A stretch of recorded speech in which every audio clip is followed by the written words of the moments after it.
Hello नमस्कार जय हिंद वंदे मातरम जय मध्य प्रदेश। दोस्तों Madhya Pradesh TET second grade सामाजिक विज्ञान चयन परीक्षा की तैयारी कर रहे विद्यार्थियों के लिए ये क्लास बहुत ही ज़्यादा महत्वपूर्ण है। और आज की इस क्लास में हम भारतीय संविधान के टॉप मोस्ट प्रश्न जो पिछली परीक्षाओं में आए हुए हैं उन प्रश्नों को डिस्कस करेंगे। तो आइए, पहला प्रश्न है, राज्य में विधान परिषद की व्यवस्था संविधान के कौन से अनुच्छेद के तहत की गई है? तो दोस्तों देखो, राज्य में होता है विधानमंडल। क्या होता है? विधानमंडल। और विधानमंडल के दो भाग होते हैं, एक होता है विधानसभा और दूसरा होता है विधान परिषद। ठीक है, ये दो भाग होते हैं। ठीक है, किसके? विधानमंडल के। ठीक है, तो यहाँ पर बात चल रही है विधान परिषद की। तो विधान परिषद की व्यवस्था की बात करें तो विधान परिषद की व्यवस्था 169 अनुच्छेद में की गई है। और विधानसभा की बात करें विद्यार्थियों, विधानसभा की, तो विधानसभा की भी व्यवस्था 168 में की गई है। ठीक है, विधान परिषद की बात करें तो विधान परिषद पूरे भारत में 6 राज्यों में ही है। और वो 6 राज्य कौन कौन से हैं? उत्तर प्रदेश है, बिहार है, कर्नाटक है, महाराष्ट्र है, तेलंगाना है और आंध्र प्रदेश है। ठीक है, इन 6 राज्यों में विधान परिषद भारत के अंदर गठित है। बाकी के राज्यों में केवल और केवल विद्यार्थियों क्या है? विधानसभा है। ठीक है, नेक्स्ट प्रश्न देखिए आप, किसी राज्य की विधानसभा में अधिकतम कितने सदस्य हो सकते हैं? तो दोस्तों, किसी भी राज्य की जो विधानसभा है उसमें अधिकतम 500 सदस्य हो सकते हैं। ठीक है, और कम की बात करें विद्यार्थियों के न्यूनतम कितने हो सकते हैं? यहाँ अधिकतम पूछा है तो अधिकतम 500 हो सकते हैं, और कम यानी कि न्यूनतम की बात करें तो न्यूनतम 60 हो सकते हैं। लेकिन अपवाद स्वरूप कुछ राज्यों में 40 भी हैं। ठीक है, जैसे सिक्किम। ठीक है, आगे देखिए आप, सामाजिक और आर्थिक नियोजन किस सूची का विषय है? तो सामाजिक आर्थिक नियोजन की बात करें विद्यार्थियों तो ये समवर्ती सूची का विषय है। किसका? समवर्ती सूची का विषय है। ठीक है, सूची 3 प्रकार की होती हैं। कौन कौन सी है? एक है संघ सूची। कौन सी? एक है संघ सूची, दूसरी है समवर्ती सूची और तीसरी है राज्य सूची। ठीक है, राज्य सूची। अब विद्यार्थियों में बात करूँ आपसे तो संघ सूची में केंद्र के अधीन विषय रहते हैं। किसके अधीन? केंद्र के अधीन।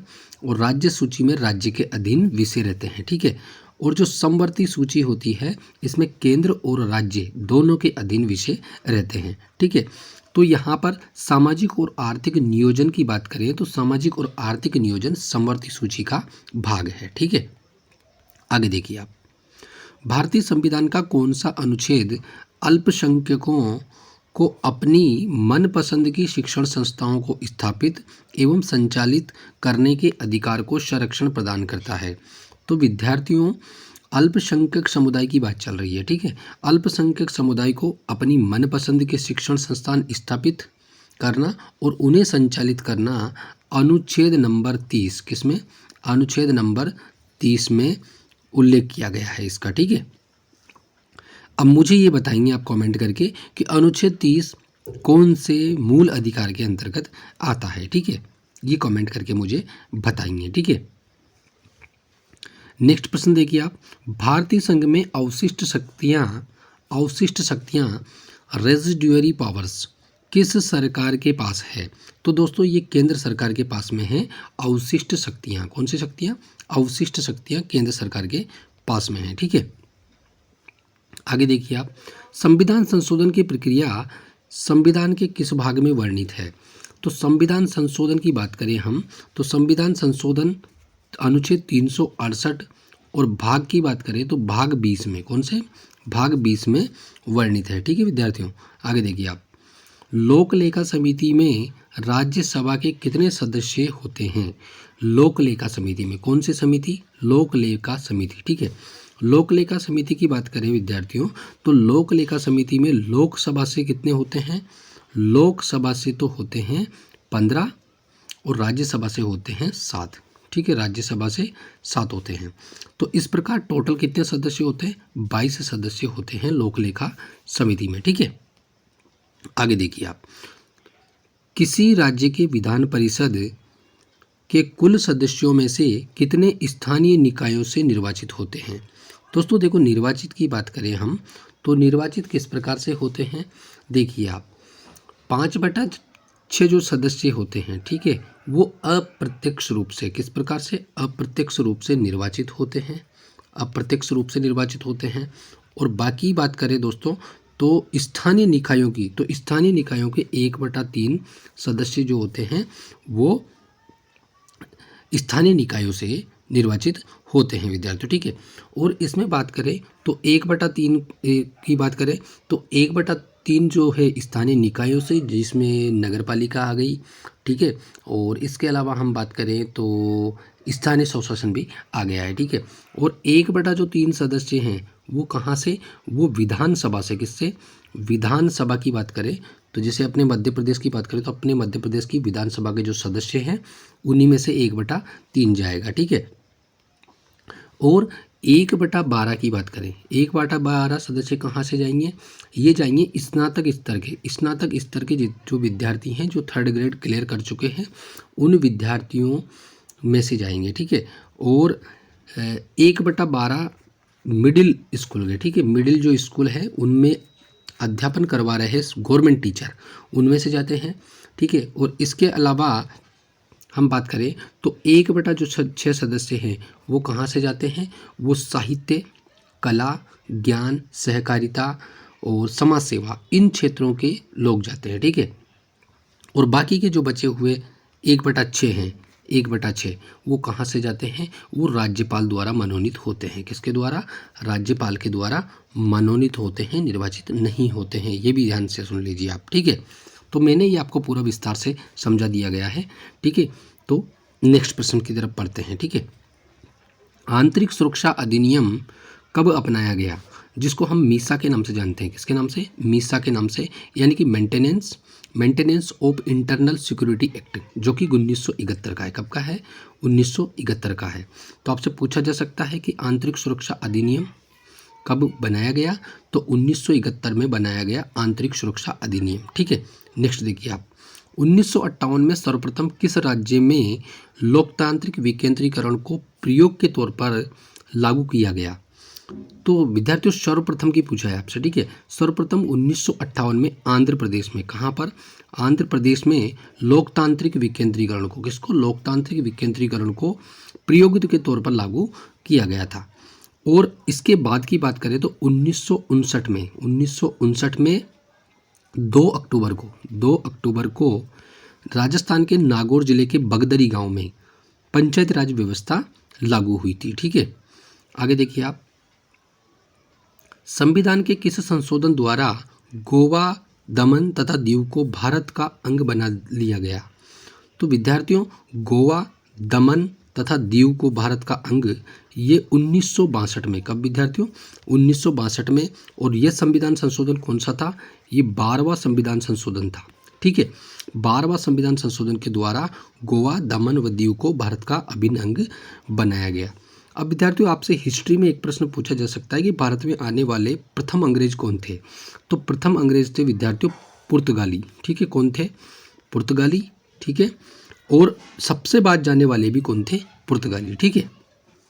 आगे देखिए आप, राज्यसभा के द्विवार्षिक चुनाव की अधिघोषणा कौन करता है, तो विद्यार्थियों जो राज्यसभा के द्विवार्षिक चुनाव है उनकी अधिघोषणा चुनाव आयोग करता है। और कौन सा चुनाव आयोग, भारतीय चुनाव आयोग, भारतीय निर्वाचन आयोग, ठीक है।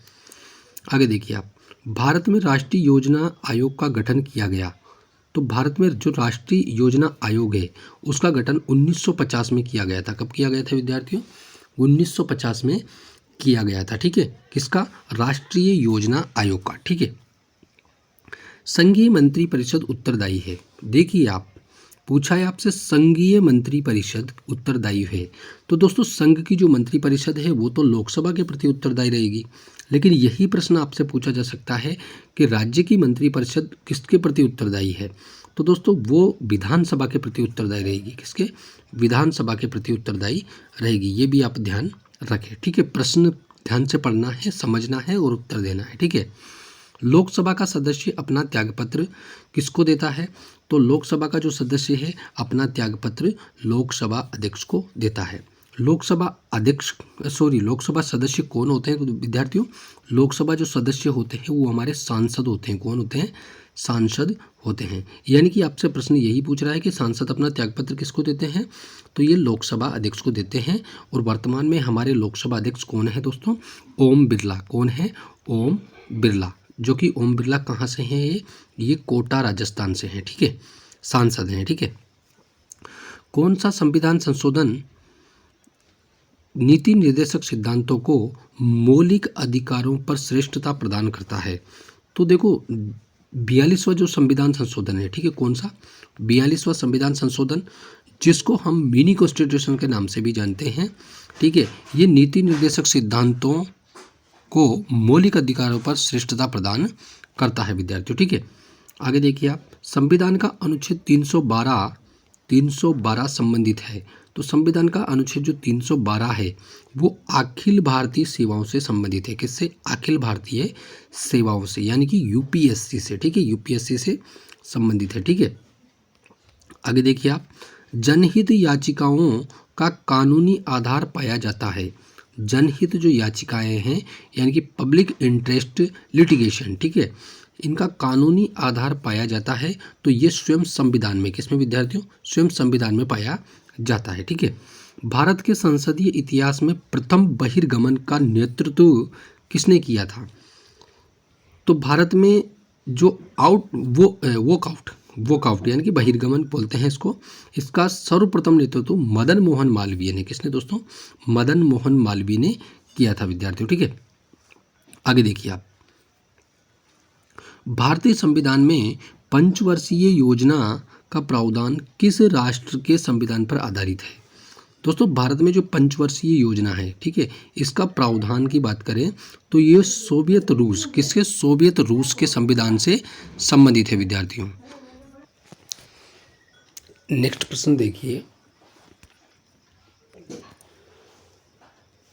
लोकसभा में राज्यवार सीटों का आवंटन 1971 की जनगणना पर आधारित है। यह निर्धारण किस वर्ष तक यथावत रहेगा। तो दोस्तों ये 1971 की जनगणना पर आधारित है, किसका, राज्यसभा की सीटों का आवंटन, ठीक है, सॉरी राज्यवार सीटों का आवंटन किसमें, लोकसभा में, ठीक है, जो कि 2026 तक, कब तक, 2026 तक ये यथावत रहेगा, ठीक है। आगे देखिए आप, 24 मार्च 1983 को केंद्र राज्य संबंधों के अध्ययन के लिए नियुक्त आयोग था। तो केंद्र और राज्य संबंधों के लिए जो नियुक्त आयोग था वो था दोस्तों सरकारिया आयोग। कौन सा, सरकारिया आयोग। और सरकारिया आयोग था, इसके अध्यक्ष कौन थे, रणजीत सिंह सरकारिया, जो कि एक सुप्रीम कोर्ट के वरिष्ठ न्यायाधीश थे, जो कि रिटायर्ड थे, ठीक है, रिटायर्ड न्यायाधीश थे, ठीक है, मुख्य न्यायाधीश, ठीक है। और सरकारिया आयोग की बात करें हम तो सरकारिया आयोग की स्थापना 9 जून 1983 को कब हुई थी, 9 जून 1983 को, 9 जून 1983 को सरकारिया आयोग की स्थापना हुई थी, ठीक है। आगे देखिए आप, भारत की संघीय व्यवस्था किस देश की संघीय व्यवस्था के अनुरूप है। तो भारत की जो संघीय व्यवस्था है वो कनाडा की संघीय व्यवस्था के अनुरूप है विद्यार्थियों, ठीक है। आगे देखिए आप, संसद का सर्वप्रथम संयुक्त अधिवेशन हुआ था। तो संसद का सर्वप्रथम जो संयुक्त अधिवेशन है वो कब हुआ था, ठीक है। सबसे पहले तो मैं आपको बता दूं कि संयुक्त अधिवेशन क्या है। संयुक्त अधिवेशन को हम जॉइंट सिटिंग बोलते हैं, जो कि राज्यसभा और लोकसभा दोनों का संयुक्त अधिवेशन होता है, ठीक है। संयुक्त सत्र होता है, किसी मत पर जब दोनों ही सदन सहमत नहीं होते हैं तो संयुक्त अधिवेशन बुलाया जाता है, जिसमें राज्यसभा के सदस्य भी होते हैं और लोकसभा के सदस्य भी होते हैं। अब दोनों का संयुक्त अधिवेशन होगा तो इसकी अध्यक्षता कौन करेगा। सबसे पहला प्रश्न तो यही आएगा, अध्यक्षता, ठीक है, अध्यक्षता कौन करेगा, ठीक है। तो इसकी अध्यक्षता की बात करें तो लोकसभा स्पीकर, जो लोकसभा का जो स्पीकर होगा, ठीक है, जैसे अभी वर्तमान में ओम बिरला हैं, ठीक है, तो लोकसभा का स्पीकर है वो इसकी अध्यक्षता करेगा। और अब तक संसद में जो संयुक्त अधिवेशन है वो सर्वप्रथम की बात चल रही है, ठीक है। तो संसद का सर्वप्रथम संयुक्त अधिवेशन हुआ था। तो संयुक्त अधिवेशन 6 तथा 9 मई को, कब, 6 तथा 9 मई 1961 को हुआ था। और ये किस विषय पर हुआ था, यह दहेज प्रतिबंध विधेयक एक्ट 1959 पर, ठीक है, 1959 के लिए बुलाया गया था, जिसमें यह विधेयक पारित हो गया था विद्यार्थियों, ठीक है। नेक्स्ट आगे बढ़िए, लोक स्वास्थ्य, सड़कें, पुल संविधान की 12वीं अनुसूची में शामिल है जो संबंधित है। तो दोस्तों ये किससे संबंधित है? ये अनुच्छेद 243 ब से संबंधित है। 243 ब से संबंधित है। ठीक है। किस अनुच्छेद में सांसदों के वेतन भत्ते आदि का वर्णन है? तो दोस्तों सांसदों के जो वेतन भत्ते हैं वो अनुच्छेद 106 में है। ठीक है। किसमें? अनुच्छेद 106 में। और जैसा कि अभी ये ऊपर एक प्रश्न गया था उसी का मैं बता देता हूँ कि जो जॉइंट सिटिंग होती है यानी कि संयुक्त अधिवेशन होता है किसका? लोकसभा और राज्य का जो संयुक्त अधिवेशन होता है जिसकी अध्यक्षता लोकसभा स्पीकर करता है, तो संयुक्त अधिवेशन अनुच्छेद 108 के तहत बुलाया जाता है। ठीक है। अनुच्छेद 108 में इसका वर्णन है विद्यार्थियों। ठीक है। तो सांसदों के वेतन भत्ते की बात चल रही है तो इनका वर्णन कहाँ है? ये अनुच्छेद 106 में है। ठीक है। आगे देखिए आप, जब कोई साधारण विधेयक संसद द्वारा पारित हो जाता है तो राष्ट्रपति को अधिकार है कि राष्ट्रपति उसे क्या कर सकता है? पुनर्विचार के लिए वापस भेज सकता है विद्यार्थियों। कितने दिन के लिए? 14 दिन के लिए। ठीक है। पुनर्विचार के लिए वापस भेज सकता है और अब 14 दिन अपने पास में रोक भी सकता है। ठीक है। आगे देखिए आप, सरकारिया कमीशन जिसकी स्थापना कब हुई थी? मैंने पहले ही बताया था आपको कि 9 जून 1983 को। ठीक है। सरकारिया कमीशन द्वारा संस्तुति की गई अंतर्राज्य परिषद का गठन संविधान की किस धारा के अंतर्गत किया गया है? तो विद्यार्थियों ये धारा 263 के अंतर्गत, किसके तहत? धारा 263 के तहत यानी कि अनुच्छेद 263 के अंतर्गत किया गया है। ठीक है। किसकी अनुमति के बिना राज्य की विधानसभा में कोई धन विधेयक पेश नहीं किया जा सकता? दोस्तों विधानसभा की बात चल रही है। ठीक है। और विधानसभा में जो धन विधेयक है, कौन सा विधेयक? धन विधेयक, वो राज्यपाल की अनुमति के बिना पेश नहीं किया जा सकता। और यही प्रश्न केंद्र के संबंध में आ जाए कि किसकी अनुमति के बिना लोकसभा में, ठीक है, मतलब लोकसभा में धन विधेयक पेश नहीं किया जा सकता, तो वहाँ पर विद्यार्थियों राष्ट्रपति हो जाएगा। ठीक है। आगे देखिए आप, भारतीय संविधान में प्रदत्त मूल अधिकारों को निलंबित करने वाली संस्था है। तो विद्यार्थियों जो मूलभूत अधिकारों को निलंबन का काम करती है वो कौन करता है? राष्ट्रपति करता है। यानी कि राष्ट्रपति आपातकाल के दौरान जो अपने मूलभूत अधिकार है उनको क्या कर सकता है? निलंबित कर सकता है। कौन? राष्ट्रपति। ठीक है। आगे देखिए आप, संविधान के किस संशोधन द्वारा संपत्ति के अधिकार को मूल अधिकारों की श्रेणी से निकाला गया? तो ये 44वें संविधान संशोधन के द्वारा। कौन सा संविधान संशोधन? 44वें संविधान संशोधन जो कि 1978 में हुआ था। इस संविधान संशोधन के द्वारा संपत्ति के अधिकार को मूल अधिकारों से हटा दिया गया है विद्यार्थियों। ठीक है। और इसको कहाँ पहुँचा दिया है? इसको अनुच्छेद 300A में पहुँचा दिया है। ठीक है। यहाँ पहुँचा दिया है। ठीक है। और भाग की बात करें तो भाग 12 में, कौन से में? भाग 12 में पहुँचा दिया गया है। ठीक है। और यहाँ हम बात करें तो जो संपत्ति का अधिकार है उसको तो पहुंचा दिया, लेकिन मूल अधिकारों की बात करें तो मूल अधिकारों का जिक्र कौन से अनुच्छेद में है? तो मूल अधिकारों का 12 से लेकर 36 तक के जो अनुच्छेद हैं वो मूल अधिकारों से संबंधित है। ठीक है विद्यार्थियों। आगे देखिए आप, बोफोर्स तोपों के खरीद के मामले में प्रधानमंत्री से कौन से राष्ट्रपति का विवाद हुआ था? तो दोस्तों बोफोर्स तोपों के खरीद के मामले में जो प्रधानमंत्री थे ज्ञानी जेल सिंह। कौन से? ज्ञानी जेल सिंह, जो कि एक अनपढ़ प्रधानमंत्री थे, बिल्कुल अनपढ़ थे ये। ठीक है। नाम तो ज्ञानी था लेकिन पढ़े लिखे नहीं थे। ठीक है। तो बोफोर्स तोपों के खरीद के मामले में प्रधानमंत्री, कौन सा प्रधानमंत्री? ज्ञानी जेल सिंह का विवाद हो गया था। ठीक है। किससे? राष्ट्रपति से विवाद हो गया था। ठीक है। अब मुझे कमेंट करके बताएंगे कि कौन से राष्ट्रपति से विवाद हुआ था इनका। ठीक है। आगे देखिए आप, संविधान के अधिकांश अनुच्छेदों को संशोधित करने के लिए कौन सी प्रक्रिया अपनाई जाती है? तो दोस्तों संविधान के जो अधिकांश अनुच्छेद है उनको संशोधित करने के लिए साधारण बहुमत, कौन सा? साधारण बहुमत की प्रक्रिया ही अपनाई जाती है। ठीक है। आगे देखिए आप, भारतीय संविधान में मौलिक कर्तव्यों का विचार लिया गया है। तो मौलिक कर्तव्यों की बात करें विद्यार्थियों तो ये विचार रूस से लिया गया है, रूस से। और रूस का पुराना नाम क्या है? रूस का पुराना नाम पूर्व सोवियत संघ था। ठीक है। वहाँ के संविधान से लिया गया है और इसको अंग्रेजी में रसिया भी बोलते हैं विद्यार्थियों। क्या बोलते हैं इसको? रसिया। ठीक है, ये भी ध्यान रखें आप। ठीक है, भारतीय संविधान का कौन सा अनुच्छेद केंद्र में मंत्रिपरिषद की नियुक्ति तथा पदच्युति को विवेचित करता है? तो दोस्तों ये जो है वो 75 अनुच्छेद, कौन सा 75 अनुच्छेद है वो, जो केंद्र में मंत्रिपरिषद होती है उनकी नियुक्ति और उनको पद से हटाना। ठीक है, यानी कि केंद्र में जो मंत्रिपरिषद होती है उसको नियुक्ति देना और उसको पद से हटाने का विवेचन अनुच्छेद 75 करता है विद्यार्थियों। ठीक है, कौन सा करता है? अनुच्छेद 75 करता है। ठीक है, और प्रधानमंत्री से संबंधित अनुच्छेदों की बात करें विद्यार्थियों, तो प्रधानमंत्री से संबंधित 3 अनुच्छेद हैं, 74, 75 और 78। ये प्रश्न फर्स्ट ग्रेड में पूछा गया है, राजस्थान फर्स्ट ग्रेड में, ये वहाँ भी पूछा गया है। ठीक है, और बात करें तो जो 78 अनुच्छेद है, 78 किससे संबंधित है? ये राष्ट्रपति को सूचित करने से। ठीक है, मतलब जो मंत्रिपरिषद है उसके बारे में मतलब कोई दिक्कत होती है या कोई उनके बीच में विवाद होता है या किसी प्रकार की कोई सलाह मशवरा होता है तो उसको राष्ट्रपति को सूचित करेगा कौन? प्रधानमंत्री। ये इसके अंदर 78 में कहा गया है। ठीक है, और अनुच्छेद 75 में प्रधानमंत्री के परामर्श से, प्रधानमंत्री की सलाह से मंत्रियों की नियुक्ति करेगा कौन? राष्ट्रपति। ठीक है, और अनुच्छेद जो 74 है, अनुच्छेद 74 क्या कहता है? अनुच्छेद 74 ये कहता है कि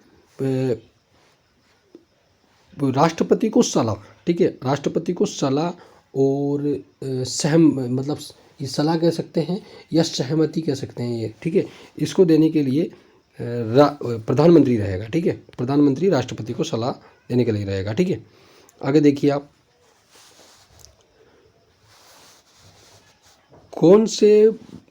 कौन से भारत के संविधान के संशोधन अधिनियम ने 6 से 14 वर्ष के सब बच्चों के लिए शिक्षा के अधिकार को एक मूलभूत अधिकार बनाया? तो विद्यार्थियों जो 86वां संविधान संशोधन है और जो कि 2002 में हुआ था, कब हुआ था? 2002 में। ठीक है, इसके द्वारा 6 से 14 वर्ष तक के बच्चे हैं उनको शिक्षा के अधिकार को एक मूल अधिकार बनाया गया। ठीक है, और ये मूल कर्तव्यों में जोड़ा गया। और मूल कर्तव्य की बात करें दोस्तों तो मूल कर्तव्य कहाँ पर है? 51 के अंदर है, अनुच्छेद 51 के अंदर। और 11वां मूल कर्तव्य है 6 से 14 वर्ष तक के बच्चों को निःशुल्क और अनिवार्य शिक्षा प्रदान करना माँ बाप का कर्तव्य होगा। ठीक है, आगे देखिए आप, भारतीय संविधान का कौन सा अंग समाजवादी व्यवस्था स्थापित करने की प्रेरणा देता है? तो दोस्तों जो समाजवादी व्यवस्था स्थापित करने की प्रेरणा देता है वो नीति निर्देशक तत्व है। क्या है? नीति निर्देशक तत्व है। वो भारतीय संविधान में समाजवादी व्यवस्था स्थापित करने की प्रेरणा देता है। ठीक है, आगे देखिए आप, भारत के संविधान के कौन से संशोधन अधिनियम द्वारा टकराव की दशा में राज्य के नीति निर्देशक तत्वों को मूल अधिकारों पर वरीयता प्रदान की गई है? तो दोस्तों ये 42वें संविधान संशोधन के द्वारा वरीयता प्रदान की गई है कि इनमें टकराव की स्थिति होगी। किस किस में टकराव की स्थिति? मूल अधिकारों और नीति निर्देशक तत्वों में। ठीक है, तो नीति निर्देशक तत्वों को मूल अधिकारों पर वरीयता प्रदान की जाएगी। ठीक है, यानी कि जो राज्य के नीति निर्देशक तत्व हैं वो ज़्यादा प्रबल रहेंगे मूल अधिकारों के। ठीक है, आगे देखिए आप, नौकरियों और शैक्षणिक संस्थाओं में समाज के कमजोर वर्ग के लिए आरक्षण उपलब्ध कराने हेतु केंद्र सरकार को संविधान का कौन सा प्रावधान अधिकार देता है?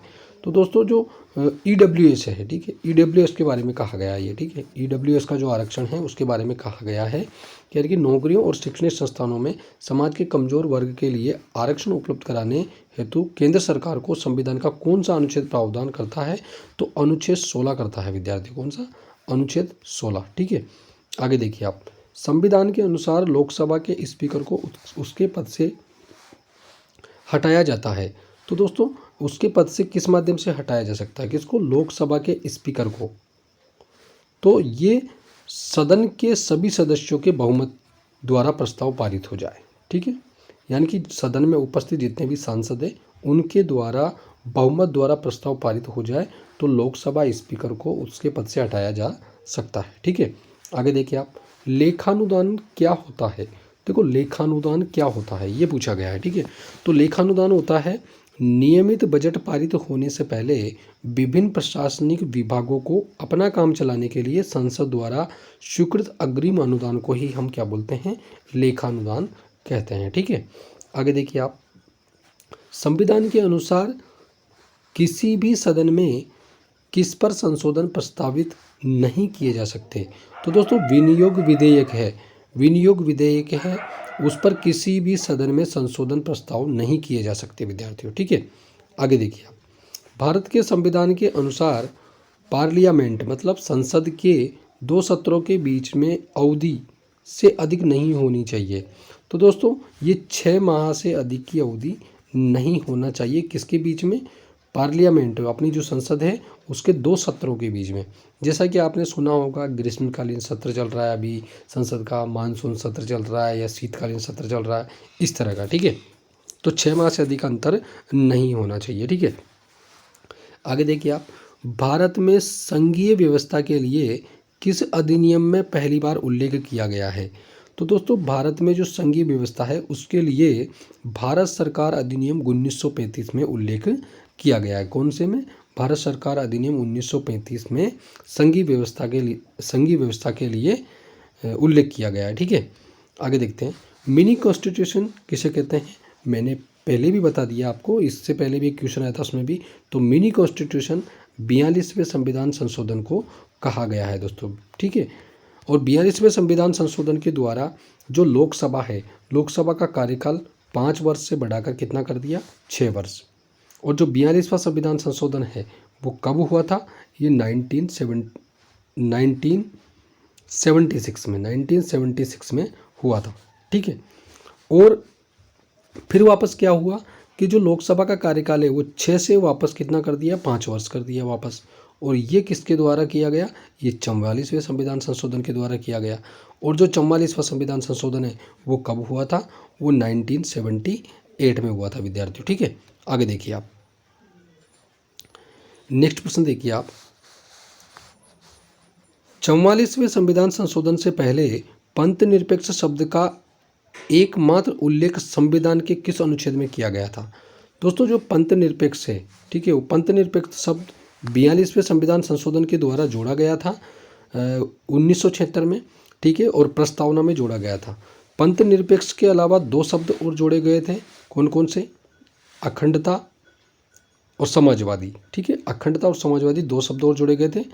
ठीक है, और इससे पहले की बात करें तो ये अनुच्छेद 25(2) में, ठीक है, 25(2) में इसका उल्लेख किया गया था दोस्तों। ठीक है, यानी कि 42वें संविधान संशोधन के तहत प्रस्तावना में जोड़ने से पहले। ठीक है, यहाँ पर था ये। ठीक है, कहाँ पर, अनुच्छेद 25(2) में। ठीक है, आगे देखिए आप, नए राज्य बनाने संबंधी बिल को पेश करने के लिए किसकी अनुशंसा आवश्यक होती है। दोस्तों कोई भी नया राज्य बनाना है, ठीक है, कोई भी नया राज्य बनाना है तो नया राज्य जब बनता है तो उसको अनुच्छेद किसके तहत, अनुच्छेद 3 के तहत बनाया जाता है। मतलब जैसे ये राजस्थान है, ठीक है, मान लो ये राजस्थान है, और मान लो ये यहाँ से मान लो ये MP है। ठीक है, अब कुछ बॉर्डर राजस्थान का और कुछ बॉर्डर MP का। अब मान लो इन दोनों में से जैसे मान लो इस क्षेत्र को मिलाकर मान लो एक स्टेट बना दिया जाए, नया स्टेट, तो ये काम किसका है, तो विद्यार्थियों ये काम राष्ट्रपति का है। किसका है, राष्ट्रपति का है।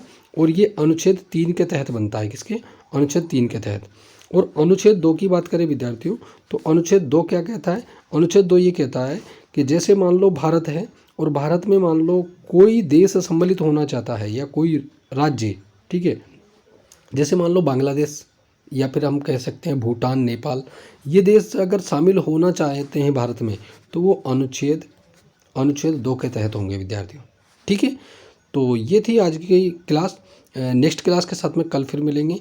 तब तक के लिए नमस्कार, धन्यवाद। चैनल को सब्सक्राइब करिए, शेयर करिए, बेल आइकन को प्रेस करिए ताकि आने वाली वीडियो का नोटिफिकेशन आपको तुरंत मिल सके दोस्तों। और लिंक को अपने दोस्तों तक भी शेयर करें। और ये ओल्ड क्वेश्चन है, बहुत अच्छे क्वेश्चन हैं जो कि आपके पेपर में बार बार आए हुए हैं। ठीक है, धन्यवाद।